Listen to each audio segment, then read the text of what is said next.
우리에게 주신 하나님의 말씀은 창세기 49장 1절부터 7절까지 말씀입니다. 창세기 49장 1절부터 7절까지의 말씀을 저와 여러분이 함께 읽도록 하겠습니다. 창세기 49장 1절입니다. 야곱이 그 아들들을 불러 이르되 너희는 모이라. 너희가 후일에 당할 일을 내가 너희에게 이르리라. 너희는 모여 들으라. 야곱의 아들들아, 너희 아버지 이스라엘에게 들을지어다. 르우벤아, 너는 내 장자요 내 능력이요 내 기력의 시작이라. 위풍이 월등하고 권능이 탁월하다마는 물의 끓음 같았은즉 너는 탁월하지 못하리니 내가 아버지의 침상에 올라 더럽혔음이로다. 그가 내 침상에 올랐었도다. 시몬과 레위는 형제요 그들의 칼은 폭력의 도구로다. 내 호나 그들의 모의에 상관하지 말지어다. 내 영광아, 그들의 집회에 참여하지 말지어다. 그들이 그들의 분노대로 사람을 죽이고 그들의 혈기대로 소의 발목 힘줄을 끊었음이로다. 그 노여움이 혹독하니 저주를 받을 것이요 분기가 맹렬하니 저주를 받을 것이라. 내가 그들을 야곱 중에서 나누며 이스라엘 중에서 흩으리로다. 아멘.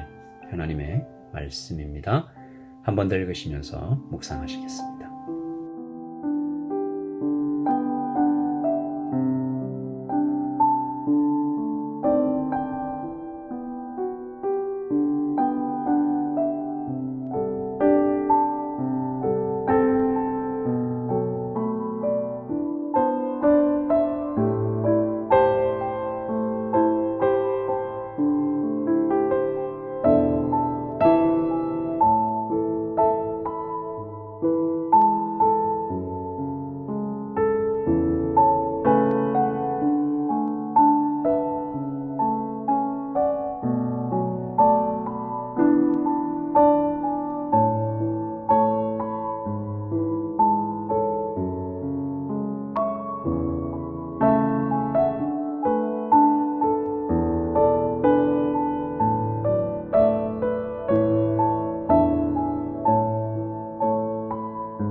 야곱의 임종이 다가왔습니다. 야곱은 자신의 생명이 끊어지기 전에 급히 아들들을 불러 모으지요. 그리고 모든 아들들을 위해 예언하기 시작합니다. 말씀에 나타난 모든 예언은 야곱이 한 인간적인 요소와 언약적인 요소가 복합되어 있음을 우리가 알아야 하는데요.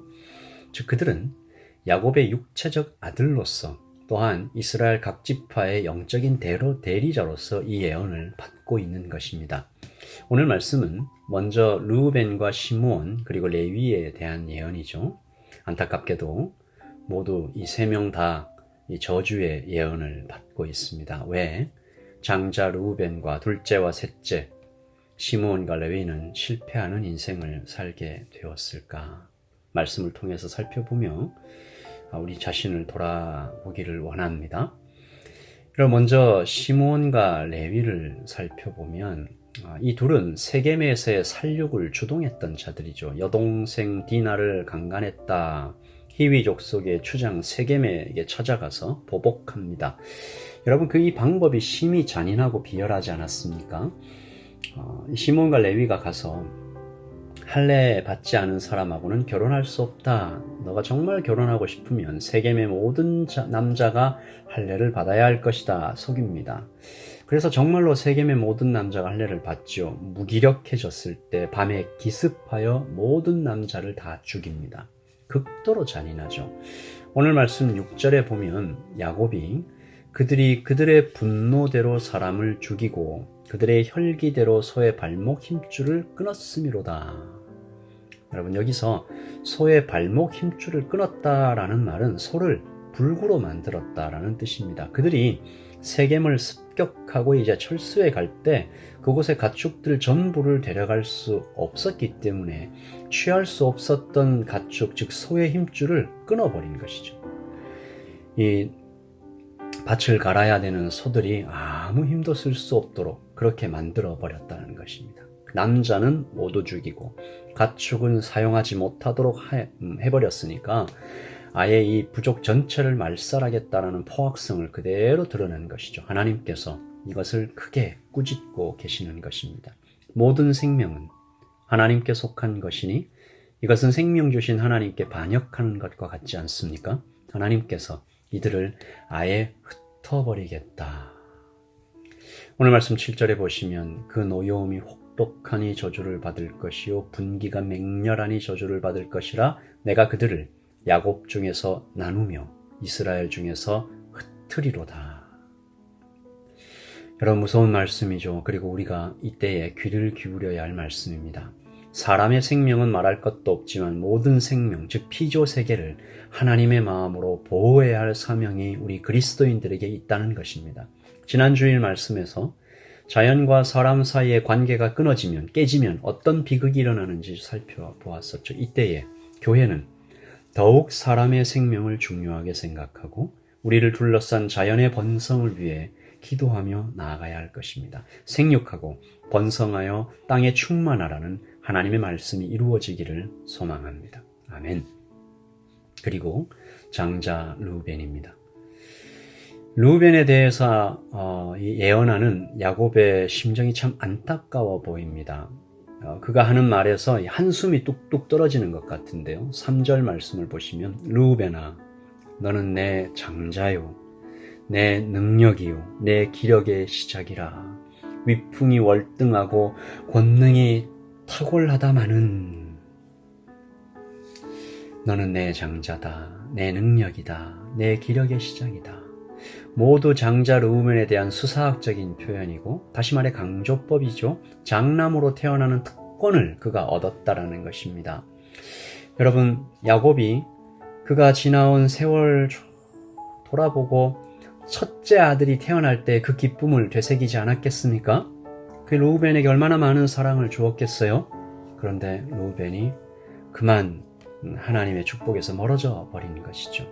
오늘 야곱이 하는 말 3절에 위풍이 월등하다라는 말은 특별히 장자가 누릴 수 있는 제사장직을 뜻합니다. 그는 야곱의 제사장직을 물려받을 사람이었다는 것이죠. 또 권능이 탁월하다라는 말은 가족들을 통솔하는 지휘권을 의미하는데 특히 전시에는 장자가 가족들의 총사령관이 되어서 전쟁을 수행하는 것이 당시 고대 근동 지역의 관습이었죠. 그런데 르우벤은 이 모든 것을 잃습니다.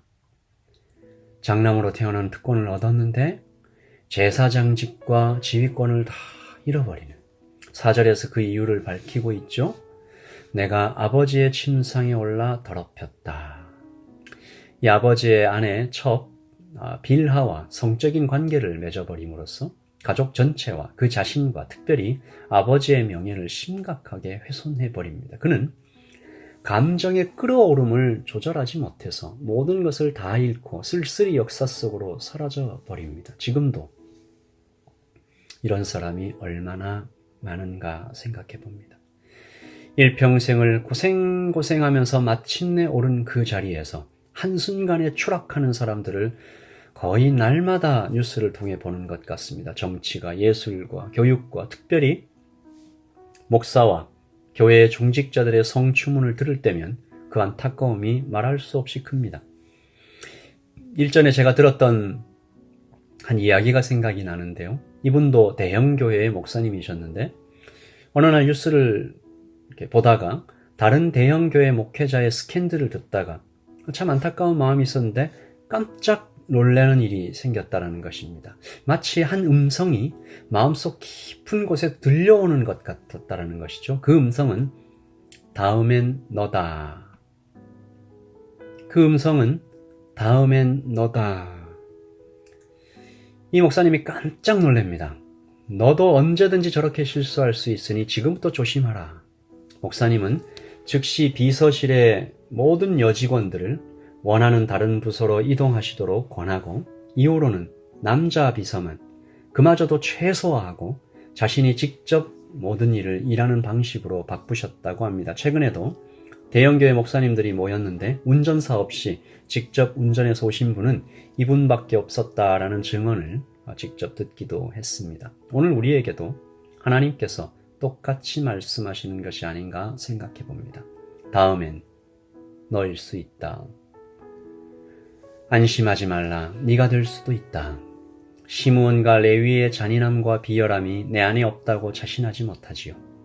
르우벤의 욕정과 조급함이 언제든지 불쑥 튀어나올 수 있음을 우리는 알아야 합니다. 그러므로 우리는 날마다 주님 앞에 엎드리는 것입니다. 어둠을 이길 수 있는 최고의 방법은 하나님의 빛 아래 그 안으로 들어가는 것이죠. 오늘 데살로니가전서 5장에서 외쳤던 사도의 외침을 들으며 기도하는 것입니다. 너희는 다 빛의 아들이요 낮의 아들이라. 우리는 밤이나 어둠에 속하지 아니하나니 그러므로 우리는 다른 이들과 같이 자지 말고 오직 깨어 정신을 차릴지라. 아멘.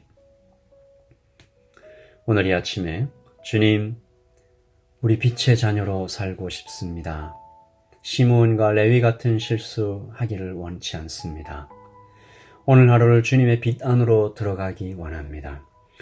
오늘 이 아침에 주님의 말씀을 앞에 두고 고요한 시간을 가지는 우리에게 하나님 아버지, 온 마음 다해서 주님을 사랑하는 하나님의 빛 안으로 사랑 안으로 들어가게 해주시고, 그래서 주님의 사랑으로 나를 가득 채워 욕정에 또 욕심에 그리고 불쑥불쑥 튀어나오는 저의 옛사람에 하나 함몰되지 않도록 주님께로 이끌어 달라고 우리 같이 기도하면서 오늘 이 아침을 시작하기를 원합니다. 우리 다 같이 기도하겠습니다.